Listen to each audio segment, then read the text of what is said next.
This is the My Campaign Coach podcast, where we talk about how to win elections. Every week, we let you hear straight from the best consultants, operatives, and candidates in the game, all for one reason, to help you win.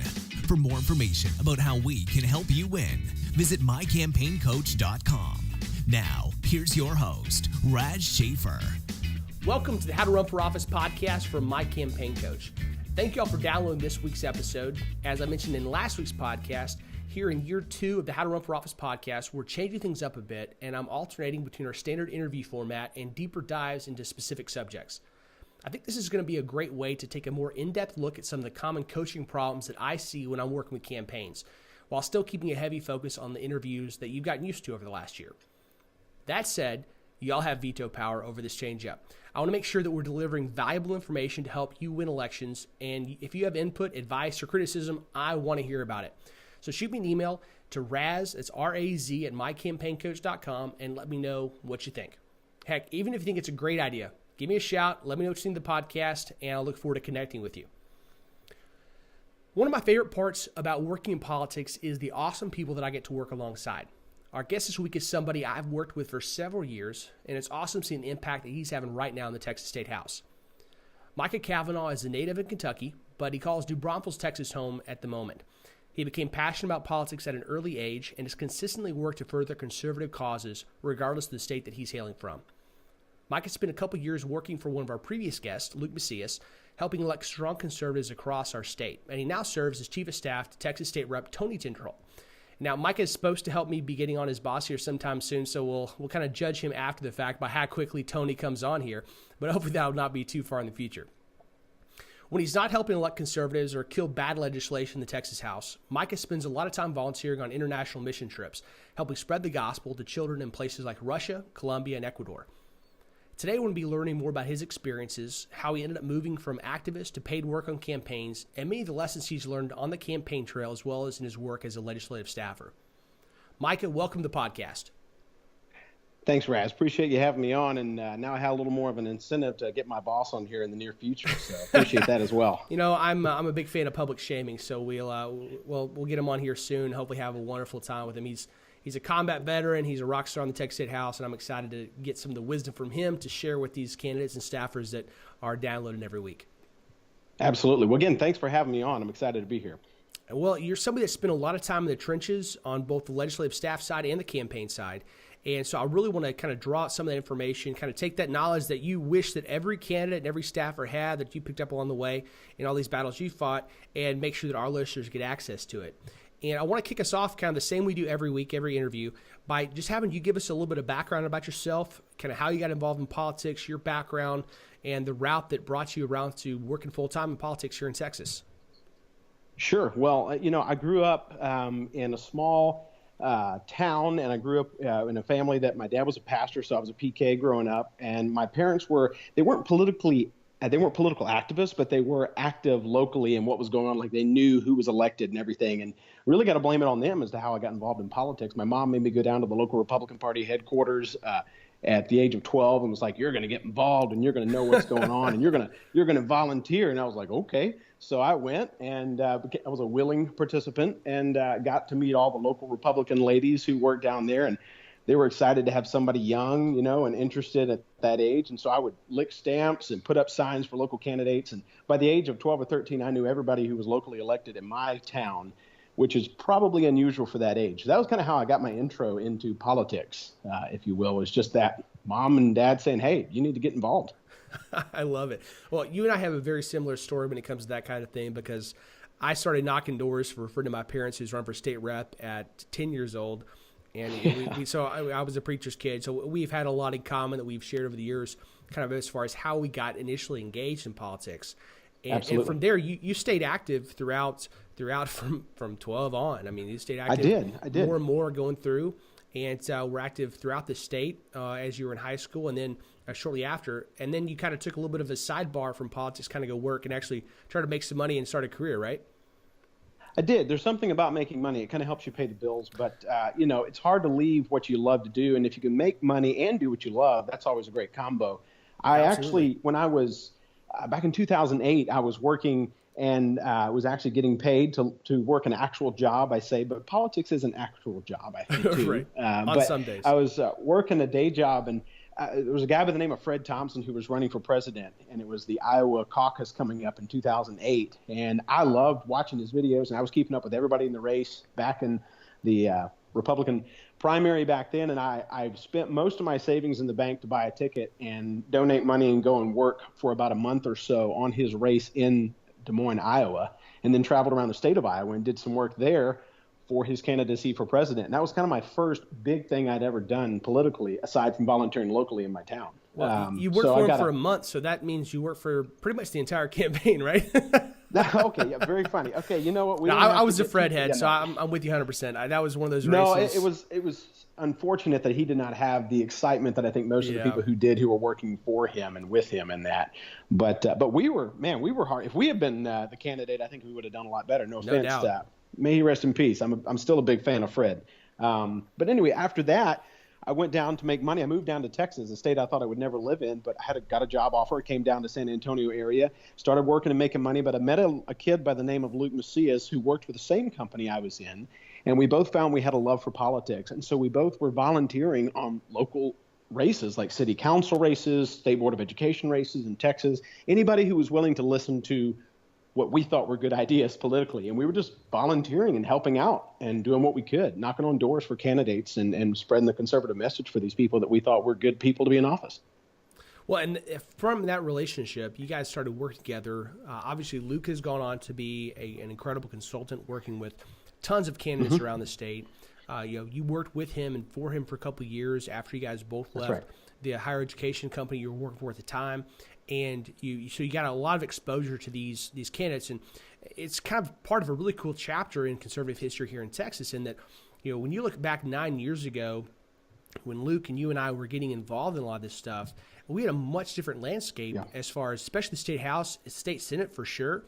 Both those legislative bodies, right. The makeup was not nearly so conservative as it is now, and so we've got to. We've been part of that. I'd like to give us a lot of credit for it, but we've been just part of a huge movement, really. I mean, heck, we can take credit for it. Micah and I. We're the only ones here. We're the only two people on this podcast. Right? We can take credit for whatever we want. That's so, right. We got to be part of a really cool wave and movement here in Texas that got to elect a lot of rock star conservatives, your current boss among them. That's right. And it's been a really neat chapter that's, with this cycle with Speaker Strauss saying he's not running again, and so many chairman-level members not running again, we're seeing some really cool stuff happening here that conservatives really like. So you went from that, you worked with Luke for a number of years, got to help elect a lot of rock stars, and then when was it that you decided to go and join the legislative staff side? The dark side, if you will, of the Yes. state. Well, interestingly enough, so Luke and I worked together for a cycle. Actually, we volunteered on a lot of different stuff and did things. I actually moved back to Kentucky for about an 11-month period in the winter of 2010 and was there for just under a year. And the reason I did that was because I just had I thought that's where I was supposed to be, and I moved back there. I ran for local Republican Party chairman, won. And tried to build the party there in a very heavily Democrat area of the state. And we did a lot of door-to-door campaigning, and we registered, actually 2,600 people to be Republicans, I believe, if I'm correct, in a very heavily Democrat area. So I kind of got some party side experience as well, which I wasn't expecting. But when I got back home to Kentucky after living in Texas, they were like, "Hey, what do you know about politics? You used to be involved here. Well, you should run for county chairman." And I was like, "I don't even know what that is. What would I do?" And they were like, "Don't worry about it. Nobody else knows either." I'm like, "Okay, cool." So I ran and won. And so got involved in kind of the party there as well. And then about 10 or 11 months, Luke called me up and was like, "Hey man, Texas needs you." And I was like, "Okay." So, I think he just needed somebody to help him out on these campaigns, Right. So I moved back down to Texas, which is a very abbreviated version, and we started working on campaigns again. I was working for his consulting firm, Macias Strategies. Man, well, it was good to get back from Texas. I feel like, about the time that I figured out you'd gone back to Kentucky, I looked around and you're back here at Tarrant County events here in Texas, and I was like, "Dude, where'd you go? You're back already." Yeah. That's the one really thing about Texas long. Yeah. is you can't stay gone that long. So it was definitely good to have you back. And so after that, you got it back into working with Luke. And so when was it you made the transition? Yeah, because once Tony got elected, you went to work for him, right? That was your original question. I apologize. So it's interesting. Tony was in our second round of candidates that I worked with Luke. So the first round we had 3 or 4 candidates who were running, and then we built on that. We had a couple of more in that cycle. And then we won a bunch of races, and then fast forward a little bit to the next election cycle 2 years later, and we had a bunch more people who were like, hey, you guys are conservative and you ran races. And one of those people we ran into was a guy by the name of Tony Tinderholt, who's my current boss. And we had heard about him because he stood up at the local Republican Club chapter in Arlington, where the district is, and nobody knew who he was really at the meeting. And he said, hey, I'm running against the lady sitting right here in front because she's a liberal Republican. And everybody's like, what the heck? Who is this guy? We love this. And me and Luke, we heard about this guy, and we were like, yeah, this guy is cool. Like he's got some hardware, like he's ready to go. So we got in touch with him, and I was like, Luke, we've got so many clients. He's like, let's just talk to him. He wound up signing on. We wound up working with him, and he became one of my guys that I worked with Luke. And so Tony and I became very close, and I would go up and help block walk and work with him on the campaign. So when things were kind of winding down, I really just felt like a transition was in order. I really wanted to go and have some experience stateside, working in the legislature. And Tony, I was helping him look for a chief of staff. And one day he was like, hey, we were at Senator Burton's victory party, the second one of her first race, and or runoff. And he was like, hey, I just want you to be my chief of staff. I was like, yeah. I'm like, well, I want to be your chief of staff. He's like, oh my gosh. And so we shook hands, and that was it. I love it. Well, as much fun as I make towards the staffer side, folks, elections are really a necessary evil, right? Because, yes. Especially for you and I, we care about policy outcomes, and that comes when people get bills signed, to get bills passed. And so everything we do on the consulting side, that I do on the coaching side, it all is for the purpose of getting good people elected who can cast those votes to make the changes, to push the bills forward and the policies that are going to make our country freer and allow us to do what we should and what we want to do. And so I have a lot of respect for the folks who have the ability to stick true to principle over on the staff side, because that's frankly much more difficult than it is to go and do things on the campaign side. Because we get to pick some great people, we get to go do a lot of work. Hopefully, make enough money to pay the bills, and we get to have the moral be proud of ourselves for work backing good people. You guys get the really hard work of actually going and trying to craft these bills, find the points of order, get everything done to actually pass these policies. So I appreciate the fact you're willing to do that. I have thought about quitting many times in the same day, even, I remember one time in particular, and Tony will probably remember this as well if he ever makes it on this show. I had called him on the floor, and there was supposed to be a coalition of guys who were coming together to fight this bill, which was a bad bill, which is not unusual. That happens every day when we finally get to, passing bills. And he goes, hey, we're going to kill this thing. I was like, okay. And we had the plan in place. And then he calls me back a few minutes later, and he goes, hey, man, everybody crapped out on us. And I was like, what are you talking about? He goes, well, they all just kind of walked away. Nobody wanted to do it. And I'm like, what are you talking about? And he's like, I only got like 2 of us here. We're going to go do it. But man, it's hard to get people to want to fight down here on the floor of the House. And this was 2 sessions ago, during the 84th. Right. And so there's probably him and Jonathan Stickland sitting back there at the back mic. Actually, it was. So Jonathan told me something the other day. The 3 of us were sitting up at the Capitol and in the office, and Jonathan goes, dude, Tony Tinderholt will come up to me and he'll say, hey, Jonathan, just back me up. I got an idea. And Jonathan's like, I got no clue what he's going to do. But I just go up there. I'm like, I'm with you, man. Let's do this. Let's fight. Because he says, I know where Tony's principles lie, and I know he believes in the cause of liberty. So I know I can support him because I know we fought before. We know it. He's going to get up there, and sure enough, we're fighting for the same issue. And I'm like, yeah, man, let's do this. And so we've built that in the House side of things, but it's not been easy. And it's never, never easy to do something that's really worth doing in government. And I'm sure that applies to other principles in life, but government's hard to get good things accomplished in, Well, and when you have so many different people of so many different backgrounds, it really becomes incredibly important that you do have that core character, that you have the integrity, and that people know where you stand, because people, whether you're conservative or liberal, a lot of people, you're going to get criticized for your politics and where you stand on policy. But what I've found, and you, I think, can speak to this better than I can, is that within the House, within any legislative body, there's a great deal of respect, even if someone disagrees with you, if they know where you stand.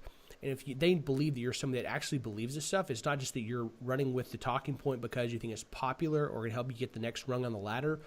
It's because you actually believe it. And they can disagree with you, and they can fight to beat you on the floor, in your election, wherever else. But there's a level of respect you get for being honest, for having integrity, and actually believing in the things you say. Absolutely. And I think there are certain staffers, and this is not to slight any staffer. There are Democrat staffers who I respect more than some Republican staffers I know. And I don't say that to be mean to anybody. I just say that there are people who are principled in what they believe, who work for things that I don't agree with. But we both have our principles that we're going to stick to. And so I respect that in a lot of ways. But then there are those people who, frankly, they'll work for anybody. And I think there are some staffers who won't do that. They only work for people who really align with the principles they believe are what's best for Texas. And those are the people who I have great respect for. And I feel like you can work with those people because you know that, you know what, they're not just going to go out there and do whatever it takes. They're going to do what's right, regardless, what they believe is right, regardless of what that consequence is. And I respect that more than I do somebody who's like, well, let's do it this one time because I think it'll work. No. It's either it's right to do or it's wrong to do. You can't always you can't fudge the lines just because you want to get it done. So I want to come back to the chief of staff stuff because there's a lot that we can uncover there. But let's take a step back to the campaign side and some of the lessons you learned there, both apparently as a candidate and through your work volunteering and supporting them for the consulting side. So when you're looking at campaigns, you and Luke, myself as well, we have very strict rules for ourselves as far as who we work with. And we care because, once again, it comes back to those policy outcomes. We don't want to help elect somebody who's not going to further the constructive policy outcomes that we want to see and we believe are going to help our state and our country. So, when you guys are looking at candidates, what were some of the real markers you look for, both as far as, finding people that were going to stick to principle as well as finding people who could win? Sure. Well, a lot of times, I say a lot of times, there were several times in particular I can think of that candidates would contact, Luke or us and say, hey, we'd love to meet and we'd love for you to take care of our campaign, et cetera. And Luke would sometimes go by himself, and there were many times we went together and we'd have dinner with them. And if they were married, we'd always say, hey, we'd love to meet your wife because we want to meet the family. You want to see what does the family think about this candidate too, right. or the husband, as the case may be. And so we would go and we would sit down. I know Luke would ask several questions and I would ask some questions. I did a lot of listening. But it was more of, hey, where are you guys at? Like, where are you at in your marriage? Where are you at in life? Not so much, hey, what do you think about abortion? What do you think about taxes? What do you think about these issues? At first, it was just, who are you? What do you do? What's your business look like? Well, what do you believe? We go to this Methodist church over here and we have these friends. Oh, okay, cool. So what's your faith mean to you? Yeah. Okay, cool. Well, who are your friends and how well do they know you? What would they say if I went and talked to you? If I went and talked to them about you? And so it was a lot of those relational things that you look for. What are the foundations? Because sometimes you can learn so much about people right there. You find out what makes them tick. And then it's, well, hey, what do you believe about politics? And a lot of times they're like, hey, I don't know anything about politics. And we're like, sweet, that's great. Now, what do you believe about, the life of the unborn? What do you believe about, illegal immigration? What are your thoughts on that? And then hearing where they're at on those positions, those are extremely important as well. But it covers such a wide swath instead of just, well, hey, you want to run? Sweet. You got some money? Cool. Well, we can do this. No, it's more of, and which honestly, that's the money typical question was one of the last ones. Yeah, that's the typical conversation with a lot of consultants out there. Not everybody, but there are plenty of consultants that, if you've got name ID, if you've got some money, and if you want to side with them, then cool. That's really as far as the conversation we can make this happen. Go. Yeah. Yeah. Could you write me a check? Cool. I could probably get you into office. No. It's got to be something a little more. It's got to be something a little more deep than that. Who are they? So the principles you look for are the things. Their faith, their family. What does their family think about them? Luke would always look at the wife and say, hey, do you want him to run? Straight up. Just tell me, what do you think? Where are you at? You want to know what these people are thinking and not just, well, hey, I want to be in office. Okay, that's nice. But yeah, there's so many questions that go into whether or not you should run and then if you can win. And we've actually got a free course at mycampaigncoach.com. It's like, are you prepared to run for office? And that question comes in two parts, like, should you run and can you win? Is really how I break it down. And from there, there's about 30 or so questions that we ask, and I've got a video tutorial kind of walking through framing the questions and talking about how to answer them, trying to walk people through is like, wait, is this a good idea? And one of the things I emphasize, Luke and I for a long time had said, look, if the spouse is on board, I'm not going to be working on this campaign because I believe that marriage is a covenant, that God's part of that relationship. I'm not going to, and I know that a campaign, if both people are not on board, can do a lot to undermine a relationship, and I'm just not going to be part of that.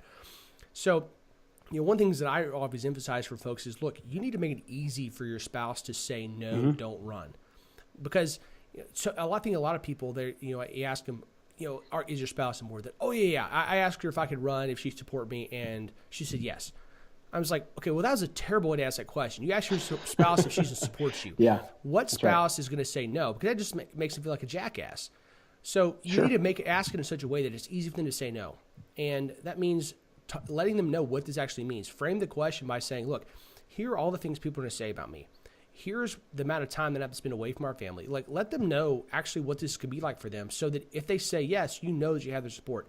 And if they say right. no, And is this something you want to invest in? Right. Is my husband or my wife, is this something you feel like you can give your life to? Because it's not just my life, it's our life we're giving this to. It really is, because it's a marriage. You're together. This is not your life is not your own at that point. It should be, it's important exactly. that you do this as a partnership, and that's whether your wife is somebody that's up there on stage with you or giving speeches, or whether she's somebody that never actually steps out on the campaign trail.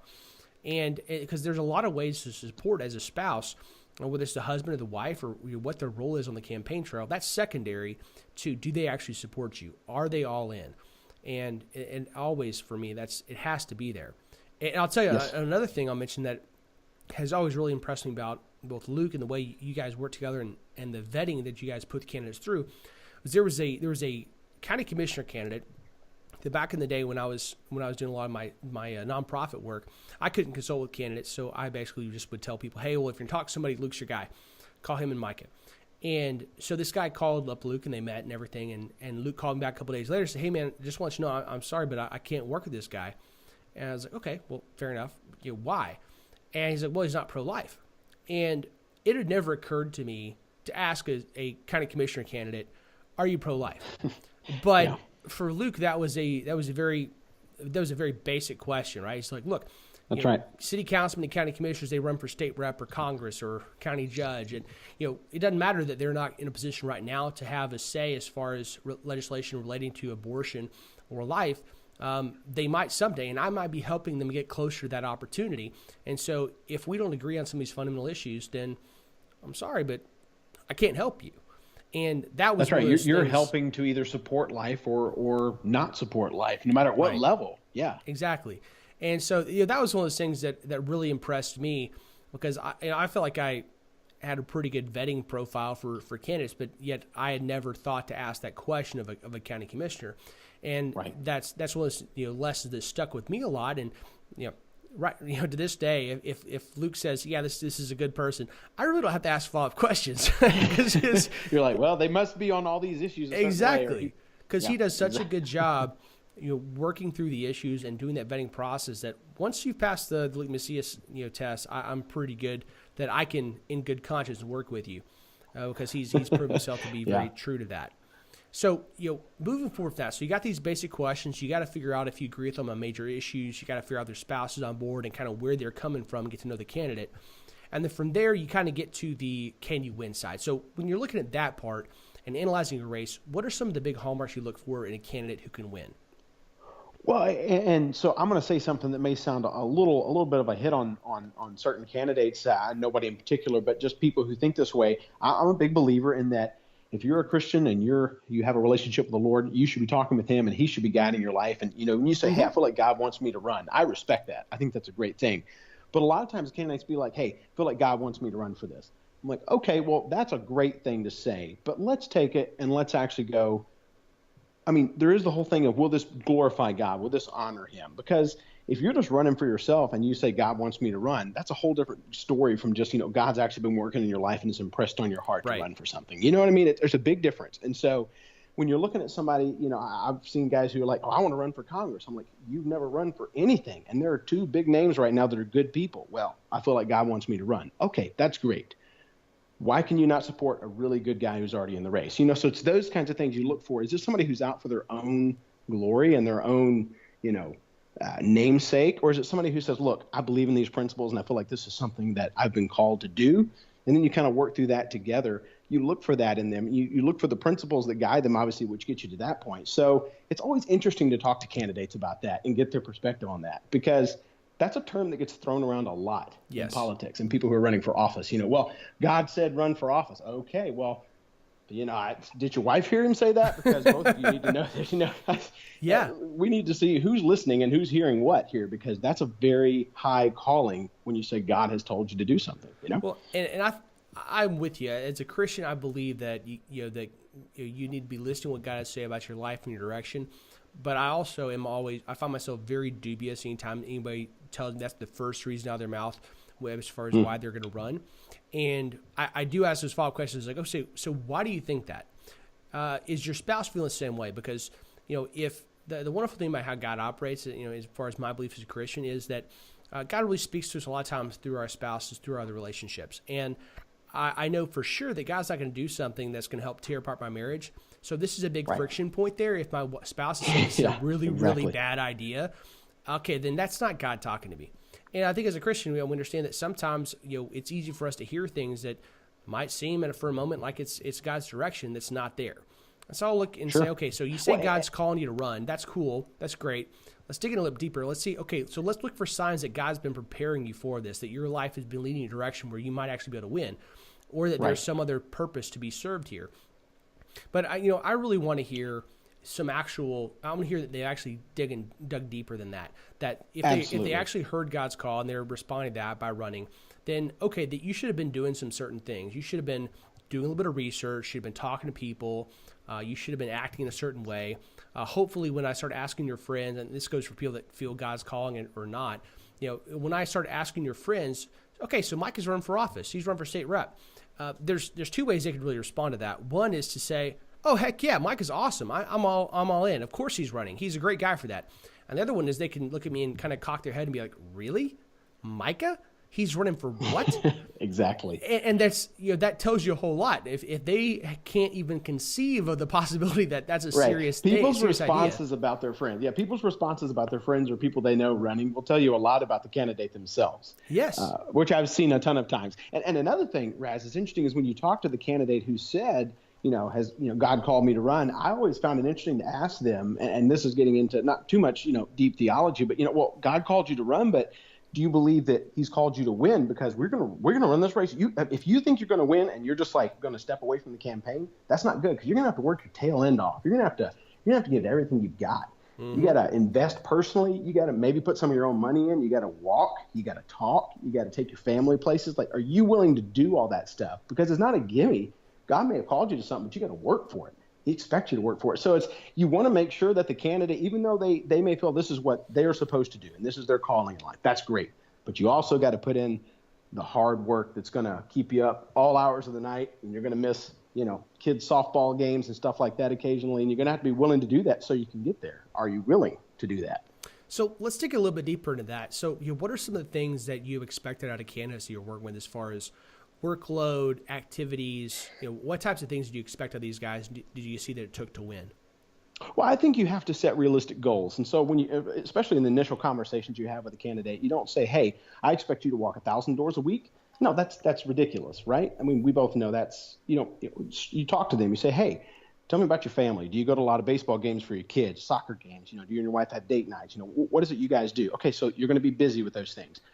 So you need to tell me what level you're willing to put in. Can you walk 300 doors a week? Yeah, I can do that. Okay, let's set that as a benchmark. You're going to walk 300 doors a week for the next, X amount of months or weeks before the election.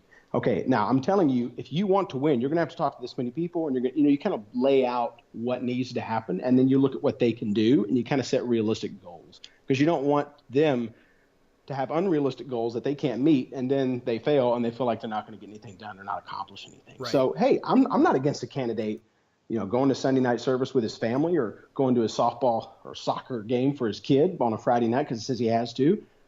If a client called me and said, hey, my son is graduating, I'm going to be there. I'm not going to be like, go get out and walk 20 more doors. That's 50 doors you could have hit. You know what? You're going to have your son forever. If you really believe that's what you're supposed to do, then go. But I do want to know, are you going to get up early the next morning and go knock on 50 doors? You know what I mean? Like, where's the level? So you kind of have to set realistic goals and also have to see what their life consists of. Everybody's different. Every candidate is going to be different, and no two candidates can do the same thing that the other guy is going to do who gets the race. Yeah, I really like to say, plan out kind of their general week, kind of what's your average week look like. And say, okay, so what can we, what are you willing to sacrifice on a regular basis, and where can we cut things out? Because they obviously spend 24 hours a day, 7 days a week already on something. So we're going to sacrifice something in order to cut in campaign time. So let's say, okay, so what can we easily cut? And then what can we cut that's a little bit harder? And, there are candidates that went on 10 hours a week. There are ones that went on 100 hours a week. Each race is different. More candidate activity is generally better for most candidates. But, Sure. We got to set some realistic goals here because, I found a lot of candidates, they start out by like, you know what, I'm gonna quit my full-time job and I'm going to put 60 hours a week into this thing. Right. I'm like, okay, well, what's your family budget look like? What's your emergency fund look like? Is this realistic? Is your wife going to be okay with the fact that your financial security has been exactly? And not everybody can take a sabbatical. Yeah, no. Not everybody can take a sabbatical. Some people can. And that's great. Right. That's awesome. Yeah. But, it's like, let's set a kind of inside-outside goals here for it's like, I know that I can give at least 20 hours a week to campaign activities. Okay, cool. Well, then let's break down how we're going to spend that to talk to the most people. Voters and donors, like what are you going to be doing there? What's our battle plan? And then outside of that, we say, okay, well, we still know that we got to talk to X number of thousand more people than you're going to be able to personally touch. So, how are we going to do that? Through volunteers, through raising money and paying staff. It allows us to really build out the rest of the campaign plan from there. Once we know the candidate's level of activity, and if the candidate really lies to themselves and to you by saying, "Oh, I'm going to be full time," or "This I can do twice what is actually realistic," that doesn't do anybody any help. Yeah. Okay. Yeah. Well, and Raz, you brought up something else. Raising money is another thing, which you may go there. But one of the things I'm thinking of is when we talk to clients, when I worked with Luke, and when I've ever talked to people who I'm going to work with, either as a campaign manager, I want to know that they're willing to go out and ask for money. Yes. Because a lot of times you'll talk with a client and they'll go, "Hey, look, how much money do we need to win this race?" And you say, "Okay, you need $100,000. Oh, I can't raise that. Okay, well, how many friends do you have? Oh, I mean, we got like 20 or 30 people we hang out with. Okay, how many people do you know? We know like 50 or 60. Okay, cool. Can you ask every one of them for $100? No. Can you ask 50 of them for $100? Yes. Okay. Well, then ask those people for that. Okay. 3 weeks goes by. Who have you talked to? Who have you asked money from? Well, I called, a friend of mine, and I called my brother. What'd they say? They said they could both give 20. Okay. So we just raised $40. Okay. Who have you called? Like, why are you not calling people? Like, you want them to be able to raise the money because nobody wants to give to somebody, I don't think, who's not willing to ask. No. And that's an awkward concept, but, and I don't know very many conservative candidates who are good at asking for money. I say conservative because those are really the only ones I've worked with. Yeah, exactly. They don't. It's not something that most of these guys have experience with. They're used to working hard for their money. They're used to sacrifice for their family, all these things, but they're not used to asking for money. That's not a typical activity they have a lot of experience with. And I'll tell you, and the same thing. You've asked for money before. You've helped raise money. It's not a fun thing. It's not enjoyable for me. But it's necessary. And really the way I encourage people to view it as candidates is say, look, one, you got to know if you don't do it, you're not going to win. You're going to have to raise some amount of money. And two, this is not asking for money to go for a down payment on a new beach house or some new toys or a new set of golf clubs. This is you're asking for investment in an opportunity to support these principles that you share with the donor. And so whether it's $25 or $25,000, you need to make clear that you're out there to fight for this and that they're providing necessary ammunition to go out there on the battle line and fight. And that without that you're going to be less prepared and less able to get the job done. With that, you're going to be able to carry the banner a lot further down the field. So this is a way you got to frame in your mind. And there's it's not just walking up to somebody and saying, "Hey, I need $100 for my campaign." I mean, you want a relationship. You say, "Hey, first." That's why you ask your friends first, and you ask your acquaintances and maybe your church friends and people that that know you, and then you can move out to other people. But you don't say, "Hey, I need $100." You say, "Hey, do you believe that a baby should be protected from conception all the way to natural death?" "Yes." "Okay, well, I'm your guy. You want to give $100 to that cause?" "Absolutely." "Okay, give me that, and I'm going to go up there and fight for it." Whoa, sweet. I mean, that's a very short speech, but that's the idea of what you're trying to communicate to them is, I have your values. You can't go up there and fight all the time. I will. Right. And being able to carry that banner, be able to let them know there's somebody that's willing to go fight for these things is huge. And I'll tell you, I had there's generally two categories I've seen candidates fall into when you start talking about raising money, as far as the most often. There are a couple that are like, "Yeah, I'll work for it, I'll raise the money," and those are awesome to find. But a whole lot of them either assume it's going to be really, really easy because they feel like they're just that compelling and that much of a rock star, or the ones who are like, no, I'm just going to finance this personally. And both of those drive me nuts because they both lose a major point about the value of fundraising. For the folks who think it's easy, they've clearly never raised money, and they have it lets me know that we've really got a lot of learning curve to cover here. They soon find out, though. They soon find out it's not as easy as they think. Yes. Yeah. And the ones that think they can personally finance it, I'm like, look, it's great. If you can write a check for the full budget that I would love to spend on your campaign, that's awesome. But you still need to get there and ask for money, because you need people who are investors, who are going to back you. And there's 3 things they can do for your campaign. They can endorse, they can volunteer, they can donate. That's great. Those are the 3 things above voting that you need people to do for you. And then the voting with their dollars by helping support you is a huge one. And so I had a guy that I did some coaching with. Luke was his consultant last cycle, and we both beat up on this guy all cycle long, saying, "Dude, you got to raise money." And he was self-financing, and he was able to put in a pretty significant amount of money into this congressional race. And did a good job, but he would not have asked for money if you put a gun to his head. And we worked all cycle long. You got to raise money, got to call for dollars. And he just would not do it. He just had a mental block, couldn't get over it. And he lost. I think he had a chance at winning if he would raise money, but that ship has sailed. But he called me this summer and he said, "Hey, Raz, I just want you to know I'm running again." And I said, "That is awesome. You'd be a rock star in Congress. What did you learn last time that was going to help you win and do better this time?" It's like, "Raz, if it breathes, I'm asking it for money." And I was like, jackpot. Yes. That's it. That's go. what you got to have. And so, thankfully he learned that key lesson, because so many other things he did, he was a rock star at. But now that he's going to raise some money, he's working that angle really hard. That's going to round out his game as a candidate, and he's going to be a much more formidable opponent to the incumbent. Absolutely. And you know this as well. When you talk to somebody, you'll talk to a client and they'll be like, "Hey, I went and met with this guy, and he lives in my district. He owns 2 car lots and an animal hospital, and he's a good friend of mine. And man, we just hit it off. We had coffee, and I think we're gonna go out and grab dinner one night next week. Me and his wife and my wife." "Okay, great. Hey, quick question. Did you ask him for money?"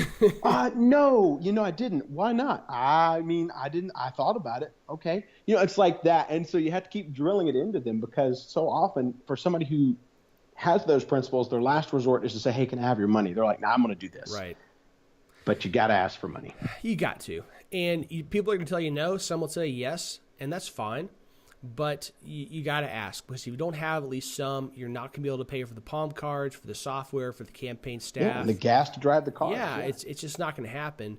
And and one of the things that you and I have learned from the race that we've won, we've beat people with a 10-1 or a 21 money advantage, right? You can do that, but you still had to have something in the bank account, right? You had to have something. Yeah. No, I love those people who, when you're interviewing them, are like, "Hey, so what client have you had who won with the least amount of money?" I'm like, "No, we're not talking about that, because that was a very special case. And it doesn't always happen, but they did have money." We're like, "Well, we could do it for a lot less." "We might, but I tell you what, it's a more surefire thing, and we can do things that we need to get done if we have the money. So if we can get it, let's go for it." It's not like we can't ask and we can't go out there and seek it out. Yeah. And worst case, you raised a bunch of money, you only have to spend a fraction of it, and now you're got a bigger war chest to save you from getting beat next time. Yeah. That's awesome. Either way, you're gonna need it at some point. So go ahead and ask for it. Absolutely. All right, so I feel like we beat this dead horse. We got the listeners nice and tired of hearing us talking about it's gone. about fundraising and beating up on them for how they got to ask for money. So let's move on to your role as chief of staff. One of the biggest things that I'm a believer in is when it comes to being a politician, to elected official, personnel is policy. And the people you hire to staff your office, that's one of the clearest signals as a newly elected official as to whether you're going to stay true to the principles and the promises you made on the campaign trail. One of our mutual good friends, Chip Roy, he just announced today he's running for Congress. He was my boss in Senator Cruz's office. And when, after Senator Cruz was elected, I was heavily involved in helping from the outside getting him elected to the Senate here in Texas. And they were talking to me about coming on as a staffer to be one of his regional directors when he was elected in 2012. And I waited to actually put in my resume and say that, yes, I would love that job until I found out who was the chief of staff, which was Chip Roy. And the reason for that was that even as much as I believed in Ted and loved him, I wanted to see what that first signal would be. And when I heard it was me, Chip, I was like, okay, I'm all in, because I've known him for years. He's a rock star. And so that was a clear sign to the conservatives around the state that Ted was going to be the guy that he campaigned as. And that's the kind of guy that I wanted to work with and work for. And for somebody like Tony, bringing you on, that was a clear signal that, hey, I campaign as a conservative. I'm going to legislate as one too. And I want a good team around me that's going to fight hard, that's going to hold me accountable, and that's going to make sure that this district is well represented. So I think it's just so critically important because there's a lot of pressure around, when you're hiring these staff to hire people that have been there for 20 years, who bounce around between different offices. And don't get me wrong, there are, many of them who who are great. They're conservative. They've been in the state house for a long time as professional staff. That said, I really think that who you hire matters. And, yes. Tony sent a clear signal as he was hiring you and the other folks that populated his office that he was going to be the person he campaigned as. So talk a little to me about, as from your perspective as a staffer, the importance of hiring the right people and really what they do, why that matters. Sure. Well, whether a state representative, a state senator in the state of Texas, or a U.S. congressman or senator, doesn't matter. Whoever it is who comes into office, the first thing you've got to have is trust, and you've got to establish trust in your office, because what goes in and out of your office will determine how you perform as a representative, in any capacity. So the people who come in and listen and talk to your staff, and the things that are said that come out of your office are going to really impact your effectiveness and what people think about you. So you got to have trust. And so when Tony and I, when Tony got elected, and he said, I was like, hey, I want to be your chief. He's like, I want you to be my chief. We shook hands. We started talking about what does our office look like? What kind of atmosphere do we want to have? And I think every chief of staff, or every person who's going to be the number two or the behind the scenes person who's making sure everything happens for the person they're working for, needs to make sure, needs to establish that trust with their boss. And it's going to look different. Everybody's relationship with their staff is going to look different, but you have to trust. And a lot of times I see representatives or people who are elected to public office, and the people who they work for, I get the feeling they don't trust them so much, because when I go in there, they're micromanaging, they're all over the place, and they're like, I don't know if we did the right thing. And it's like, hey, if you have a good staff and you trust them, they're going to do the right thing. Doesn't mean they're not going to mess up. Doesn't mean they're not going to have to come ask forgiveness, or they're not going to have to fix something. But you know what? If you trust them, that is so much more than having people who just dot every I and every T and get it right. Okay, so that's like the first thing you have to have is trust in your office when you're hiring people and you're having a relationship. And for me and Tony, when we started hiring people, he said, hey, I don't really know a ton of people. You're going to have to help me out. So I went to people like you and other people in the state and talked about and found people who we have mutual friendships with or knowledge of, and said, hey, you want to come work with us? Let's talk. And so we would have conversations. We would find out more than just, hey, they worked on this campaign for this conservative candidate, which is great, by the way. But, what do they believe, and how do they grow up? Where are they from?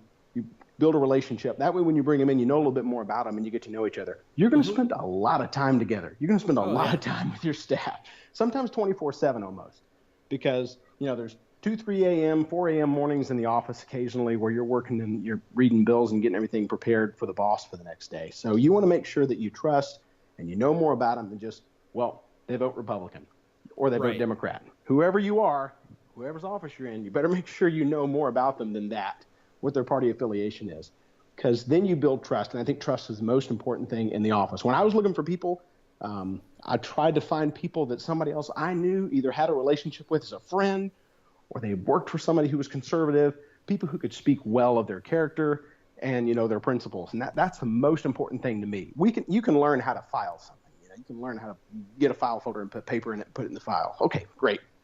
What you want is somebody who has quality character, Well, and you had to take a whole new level of management experience when you took on your chief of staff role, right? Because, you had managed people ostensibly through your other work and through helping, run these campaigns as a consultant. But this is a whole new thing for you. So, how did you adjust the chief of staff role and really learn how to be a manager to actually run an office?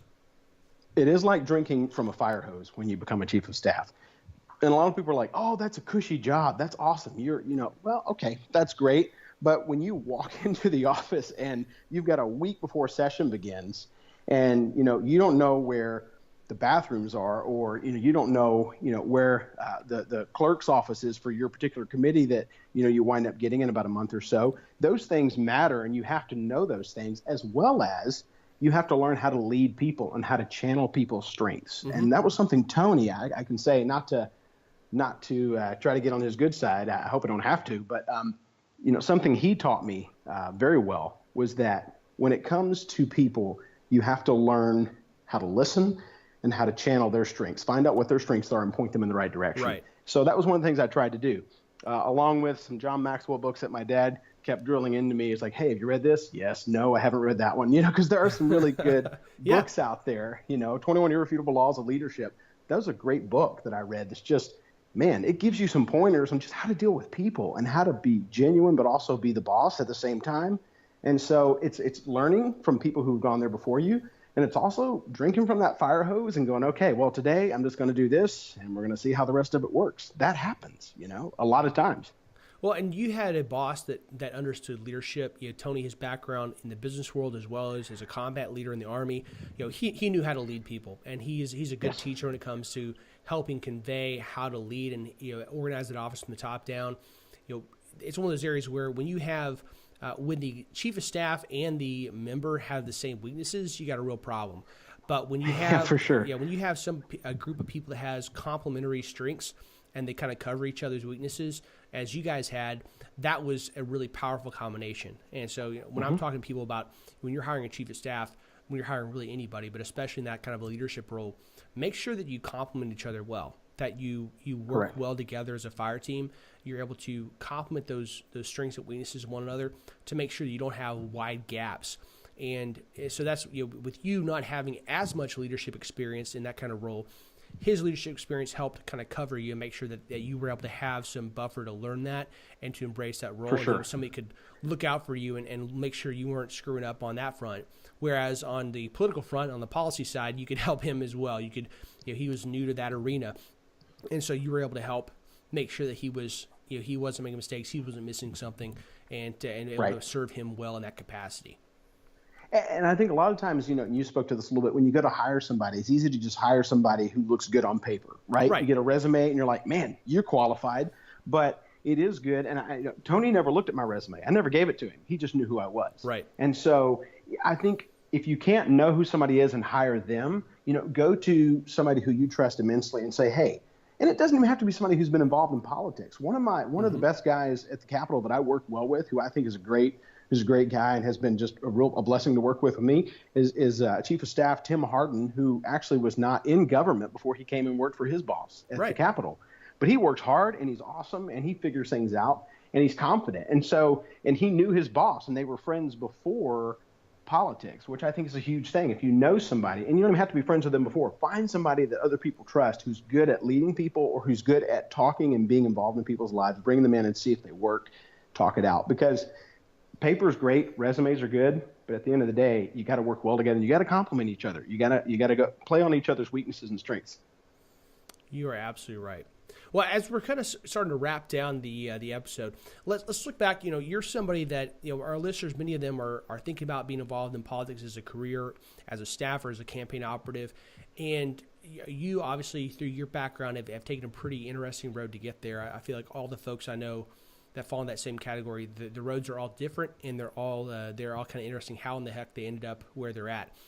Well, when you look back in time, what kind of piece of advice would you give yourself, 10 years ago, that kind of thing? It's interesting. When I worked for Senator Cruz's runoff race in Texas, which I know there's a lot to be said about that, and that you were involved and got to know each other there a little bit. And I worked with your brother. When we were on the first call, they went around on the call with all the field staff, and everybody's supposed to say where they got their degree, what they got it in, and one cool thing about themselves or something like that, right? And there's, a dozen people on the call plus, and so they get to me, and I'm the third to the last. And everybody got their degree at Hillsdale, University of this and that, and, all this different stuff. And they're like, hey, so, Micah, tell us about yourself. And I said, well, I don't have a degree. I actually quit college. And I volunteered on campaigns to get where I am today. So, I don't have the paper learning, but I do have the trench learning, which I think is just as important, probably more important. No offense. I said, I think degrees are awesome. And I think if you've got one, you could probably tell me a few things. But how I got to where I am, I have the same job you do, but I didn't graduate. To me, if I would have talked to myself back then, I would have said, hey, listen to other people, because everybody else, there's so much listening instead of talking is so important, especially when you're getting ready to do something. If you have a job you want to get, the last thing you should probably do is go tell everybody what you're going to do when you get the job. You should probably ask people what you should be and who you should be for your position. You know what I mean? Like, it should be more, humility goes a long way. And it's more than just saying, I'm so humbled to be here. It's actually listening. I love those tweets when people are like, I'm honored and humbled to be given this endorsement. I'm like, okay. But there is something to be said for listening. And so if I could look back and I would listen more, I would prepare more. My dad always told me when I was a kid, he said, Micah, everything in life is preparation, everything for something else. And I would have taken that to heart a lot sooner and a little bit more seriously, because everything that I went through was just preparation for something else. The people I met, the people I worked with, the opportunities that came my way, if you don't just see them as a stepping stone to where you want to go, but also as preparation for who you're going to be as a person when you get there, wherever that may be. And you may be, I don't know, maybe digging a ditch somewhere because the economy's bad and you need money. That whatever you did 10 years ago was preparation for that. Remember that and think about that. And I think if I had done that, and the times I did do it, it helped prepare me better for who I was going to be in the future.